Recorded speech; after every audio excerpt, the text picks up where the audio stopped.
Welcome fellow contestants. Xavian's, and seemingly also Frank's, newest and biggest update to the Culling is finally released. Trials of the Isle brings loads and loads of new additions to the game. Here come the most important changes of this patch. The highlights shown here are first of all, private lobbies. We all wanted to play against our friends from time to time, see who the best relentless killer is without having to friendly fire in a game of teams. Or you just go for a virtual jog, because we both know you wouldn't do that in real life. We've all been wondering why we can't use the female option on our loadout screen. It's because there were no females. Full sausage party up until now, but finally we got some tits on the island. Sounds great. The next feature is a little more complicated. They're awarding winners of free-for-all matches with Trials tokens. You can use these to compete in Trials matches, in which you then have the chance to score exclusive and limited edition loot, meaning we have sick and new clothing parts. So this is kinda like the Hunger Games 2 thing, where they had all the winners compete as a special anniversary. Please more Hunger Games spin-offs, Xaviant. I really want to play as Jennifer Lawrence. As mentioned earlier, we got new outfit parts, like the filthy casual apparel and limited edition hats. To turn everybody's brains to mush, they added a craftable bludgeon called the Cudgel, and it's made of a crafted hatchet and a rock plus the cost of 2 funk. For the golden arms of the Culling, there is a new favorite weapon, the Trident. A tier 4 spear dealing 11 to 33 melee damage and 7 to 21 throw damage, with a wound intensity of 3 and a speed of 2. Of course, with the new weapon, there will also be new airdrops. The Polecat, coming at a cost of 105 funk, which is totally fine, giving you the Trident, the Survival Spear, and the Javelin. This will probably be my go-to airdrop for throwing classes. The Cyclops, costing 110 funk, giving you the Trident, a body armor, and a fucking OPOJ! GG easy, bitches. Also, they went for the MW3 airdrop trap. Although they're calling it the bait crate, it's pretty much a 3 crate Monte crate dealing 20 damage, applying cripple and bleed wounds upon opening the crate. Better don't open it yourself. That would be dumb. Meaning you are dumb. Go kill yourself! Another big change are the weapon wounds. Wounds are not shared between the weapons anymore, so every weapon has a specific effect upon landing a hit, meaning that classes will be differentiated even better, which I think makes the game less friendly for beginners, but giving it a lot more depth, making it more fun over long periods of time. Blades kept their bleed and bludgeons kept their cripple wounds. Spears, however, got their bleeding removed and now have an effect called Pierce, giving you the ability to bypass your opponent's armor with also removing it by a given percentage with each hit you land. Axes got their cripple wound exchanged for Expose, which increases the damage of the next attack made against an enemy by 5, 10, and on wound intensity 3, 15%.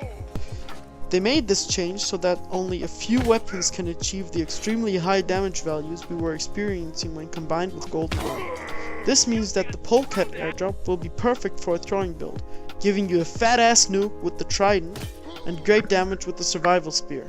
And I guess you can shove the Javelin up your ass, since that thing is shittier than the streets of India.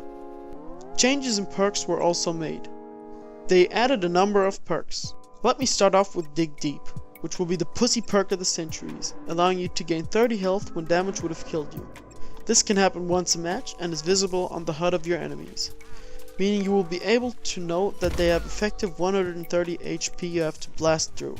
Since it can only happen once a match, don't worry, it is not too OP.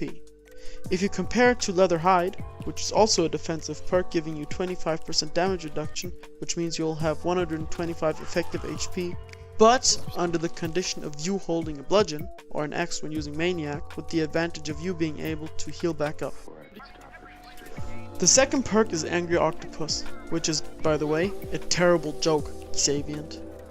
When dropping below 30 health, you automatically drop a smoke bomb. You don't have to have one in your inventory, you just seemingly pop it out you pooper. This has a 30-second cooldown, and although I was already messaged by people saying that Dig Deep is OP, I think this is the real OP, cause you have almost no chance of coming back from being beaten to low health. Imagine you're in the final 1v1 and you have 20 HP and your opponent has 50. You outplay him hard, he then falls below 30 HP, drops the smoke bomb, you have to run away, exposing your backside, allowing him to fuck you harder than the Irish fuck their sheep. The next perk is Inhuman and pretty straightforward. You're immune to man trackers and alarm guns. Nice perk for stealthy builds and for navigating unnoticed. I like it. Clotting Agent and Hardy Constitution were combined to thicker clotting, meaning the duration of all your wounds is reduced by 50%. Good change in my opinion, since I hardly saw anyone use these perks. Armor has received a buff, so that the crafted one now reduces 30% of the incoming damage for 30 hit points instead of the previous 30% for 20 hit points, and the body armor decreases incoming damage by 50% for 50 hit points instead of 50% for 30 hit points. Shoving has received nerfs.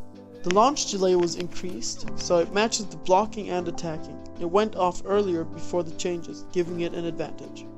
When you shove somebody upon him loading up an attack, it no longer stuns him, which I think is important to keep the rock paper scissors aspect of fighting. Lastly, they increased the time between shoves, making shove spamming less effective. Here come the less important changes, including some unused perks being removed, others being combined, performance changes, etc. They added baked lighting scheme to improve rendering performance. The change of render and texture quality will now noticeably affect whether your quality or your performance gets a boost. Also, there were a few bug fixes and weapon balances because of the new wounds. In addition, poking deeply has been removed, due to spears no longer applying bleed damage. Also, Code Red and Alarm Gunner have been combined to Red Gunner. Blow Safe and Blow Zoom have been removed, so we only keep Blow Hard as a perk for blowguns. Charged attacks no longer break their animation when being hit with a ranged attack, which is great because it was very confusing, especially for new players, when the loading bar is still there, but your hands are not up like they were before. The Cleaver has had its weapon type changed, because the chopping makes it seem more of an axe than a knife. Also, the scoreboard no longer shows the list of player names until the first player in the match was killed. This isn't really important, because no scoreboard means everyone is still alive. But I think they implemented this so it feels more Hunger Games-like. Does that make sense? Furthermore, there were some texture, material, animation, and audio improvements. And lastly, the icons for the new perks were added and some old ones were reworked. I hope you enjoyed our patch rundown. Thank you for sticking around until the very end, although it was a relatively long video. Have fun playing the new patch and have a great day. Make sure to check out the annotations on the screen if you want to see more of our content.